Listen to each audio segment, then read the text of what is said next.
नमस्कार। आज हम एक बहुत ही खास सफर पर निकलने वाले हैं, त्रिकुटा पर्वत की उस 13 किलोमीटर लंबी चढ़ाई पर, जहां गहरी आस्था और सदियों पुराने रहस्य एक साथ चलते हैं। आज की इस चर्चा में हम माता वैष्णो देवी के इतिहास, उनसे जुड़े मिथकों और कुछ ऐसे चमत्कारों की गहराई में उतरेंगे जिन्हें विज्ञान भी नहीं सुलझा पाया है। तो चलिए बिना किसी देरी के शुरू करते हैं। आज के हमारे इस सफर के मुख्य पड़ाव कुछ इस तरह होंगे। सबसे पहले माता वैष्णवी की उत्पत्ति, फिर उनकी वो महायात्रा और चमत्कार, उसके बाद भैरवनाथ का वध, पवित्र गुफा के रहस्य, कुछ ऐसा छिपा हुआ इतिहास जो शायद ही लोगों को पता हो, और अंत में इस तीर्थ यात्रा के नियम। तो आइए पहले भाग से शुरुआत करते हैं। माता वैष्णवी की उत्पत्ति, एक दिव्य अवतार। आपको पता है, ये पूरी कहानी असल में त्रेता युग से जुड़ी है। हिंदू मान्यताओं के अनुसार जब धरती पर पाप और अधर्म का बोझ बहुत ज्यादा बढ़ गया था, तब मानवता की रक्षा के लिए भगवान विष्णु की शक्ति से माता वैष्णवी का जन्म हुआ। लेकिन यहाँ एक बहुत ही दिलचस्प वाकया है। जब श्री राम लंका जीतने जा रहे थे, तब माता ने उनसे विवाह की इच्छा जताई थी। लेकिन मर्यादा पुरुषोत्तम राम ने उन्हें एक खास आशीर्वाद दिया। उन्होंने कहा, कलयुग में आप सभी द्वारा पूजी जाएंगी और जो भी सच्ची श्रद्धा के साथ आपके दरबार में आएगा, उसकी सभी मनोकामनाएं पूरी होंगी। और बस श्री राम का यही वो वरदान था जिसने आज के इस भव्य महातीर्थ की नींव रखी। अब बढ़ते हैं दूसरे भाग की तरफ, महायात्रा और चमत्कार, भक्ति का मार्ग। असल में माता की इस महायात्रा की शुरुआत तब हुई जब उन्होंने एक सन्यासिनी होते हुए भी तांत्रिक भैरवनाथ के विवाह प्रस्ताव को ठुकरा दिया। भैरवनाथ जिद पर अड़ गया और उनका पीछा करने लगा। अब देखिए, आज जो 13 किलोमीटर का ट्रैक हम तय करते हैं ना, वो दरअसल वही रास्ता है जहाँ से माता गुजरी थी। कटरा बेस कैंप से शुरू करके बाणगंगा, जहाँ माता ने धरती में तीर मारकर पानी की धारा निकाली थी, फिर चरण पादुका, जहाँ आज भी उनके पैरों के निशान मौजूद हैं। उसके बाद आती है अर्धकुवारी, जहाँ माता ने पूरे 9 महीने तक गुफा में तपस्या की थी, और आखिर में भवन, यानी वो पवित्र गुफा। आज का हर एक पड़ाव उस पीछा करने वाली घटना के दौरान हुए चमत्कारों का सीधा सबूत है। और हाँ, इस सफर में एक बहुत ही कमाल की बात जो अक्सर लोगों को हैरान कर देती है, वो ये कि अपनी रक्षा के लिए माता ने भगवान हनुमान का आवाहन किया था। ऐसा माना जाता है कि हनुमान जी आज भी सांची छत नाम की उस जगह पर मौजूद हैं। वो लगातार माता के दरबार की पहरेदारी कर रहे हैं। है ना एकदम अद्भुत बात। अब ये कहानी पहुंचती है अपनी चरम पर। हमारा तीसरा भाग है भैरवनाथ का वध, शिखर पर न्याय। जब माता अर्धकुवारी गुफा में अपनी 9 महीने की तपस्या पूरी करके बाहर आई, तो अंततः भवन के पास उनका सामना भैरवनाथ से हुआ। यहाँ पर हमें एक बहुत ही गहरा विरोधाभास देखने को मिलता है। जरा सोचिए, एक तरफ माता वैष्णवी का वो ध्यान मग्न और बिल्कुल शांत रूप, और दूसरी तरफ बुराई का अंत करने वाली देवी काली का अत्यंत उग्र अवतार।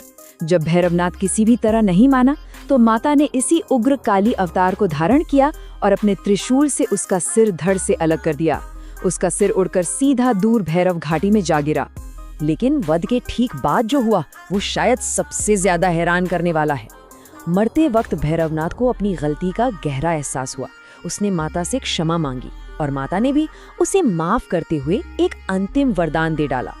उन्होंने कहा, तुम्हारे दर्शन के बिना मेरे तीर्थ की कोई भी यात्रा पूरी नहीं होगी। और यही वजह है कि आज भी हर श्रद्धालु को अपनी यात्रा पूरी करने के लिए वापसी में भैरवनाथ मंदिर जाना ही पड़ता है।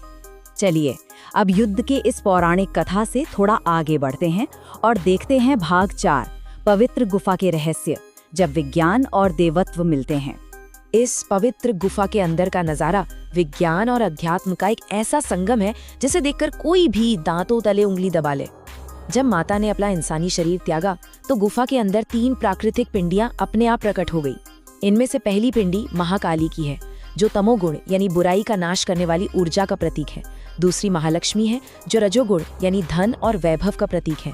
और तीसरी है महासरस्वती, जो सतोगुण यानी ज्ञान की प्रतीक है।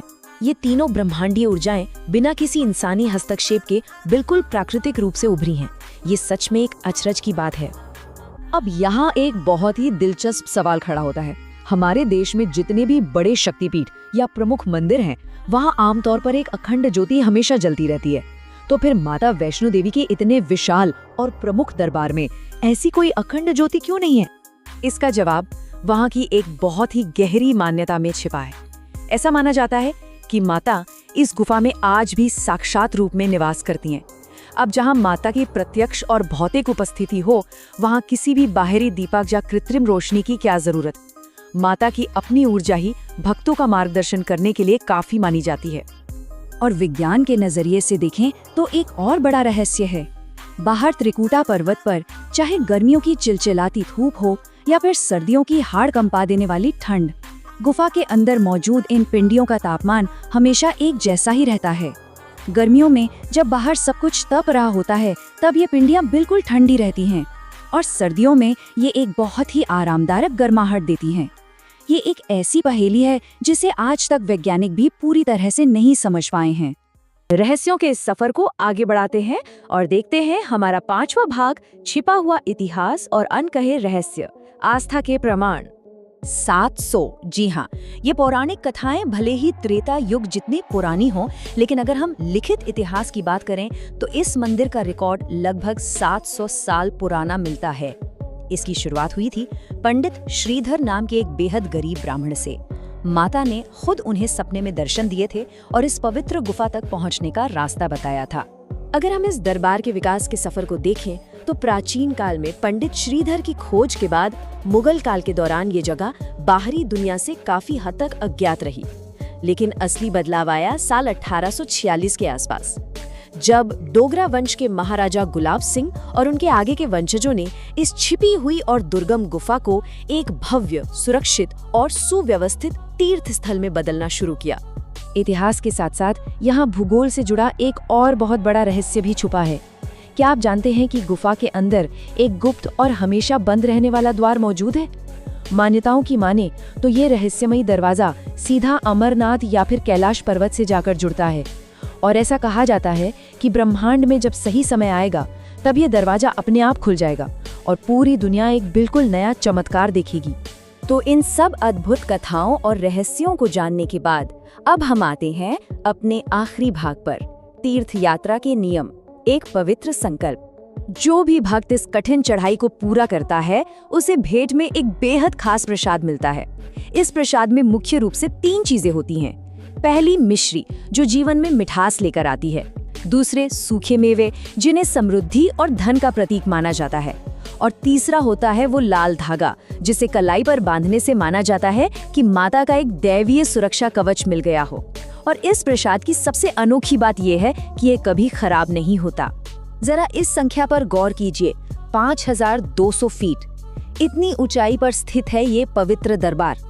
चढ़ाई इतनी दुर्गम और थका देने वाली है, लेकिन फिर भी हर साल करोड़ों की तादाद में श्रद्धालु उसी जोश और ऊर्जा के साथ इस पर्वत की चोटी तक पहुंचते हैं। ये संख्या अपने आप में बता देती है कि लोगों की आस्था कितनी गहरी और अटूट है। हालांकि इस यात्रा को करने के कुछ बहुत ही कड़े नियम भी हैं। सबसे पहला और जरूरी है मन की शुद्धि और सात्विक आहार। इस दौरान मांस या शराब का सेवन पूरी तरह से वर्जित है। और चढ़ाई के दौरान होने वाली उस थकान का इलाज क्या है? बस जय माता दी का लगातार जयकारा। ये जयकारा वाकई एक जादू की तरह काम करता है। इसके अलावा यहाँ किसी भी तरह की पशु बलि पर पूर्ण प्रतिबंध है। और जैसा कि हमने पहले भी चर्चा की थी, भैरवनाथ मंदिर के दर्शन के बिना ये पूरी यात्रा अधूरी ही मानी जाती है। लेकिन रुकिए, इन सब नियमों और तैयारियों से भी बड़ी एक बात है, और वो ये है कि ये यात्रा आप तभी शुरू कर सकते हैं जब बुलावा आता है। यहाँ के लोगों का ये दृढ़ विश्वास है कि कोई भी इंसान अपनी मर्जी या प्लानिंग से इस दरबार में कदम नहीं रख सकता। जब तक माता खुद अपने भक्त को निमंत्रण नहीं देती, तब तक इस यात्रा का योग ही नहीं बनता। अब आज की इस चर्चा के अंत में एक बहुत ही गहरा विचार हमारे सामने आता है। जरा सोचिए, जब इस कलयुग का अंत नजदीक आएगा, तब त्रिकुटा पर्वत के उन बंद द्वारों से कौन से नए चमत्कार दुनिया के सामने आएंगे? माता वैष्णो देवी की ये कथाएं महज कोई बीता हुआ इतिहास नहीं है। ये आस्था और अनसुलझे रहस्यों का एक ऐसा जीवंत स्वरूप है जो आज भी हमारे बीच मौजूद है और भविष्य के लिए न जाने कितने ही राज अपने भीतर समेटे हुए हैं।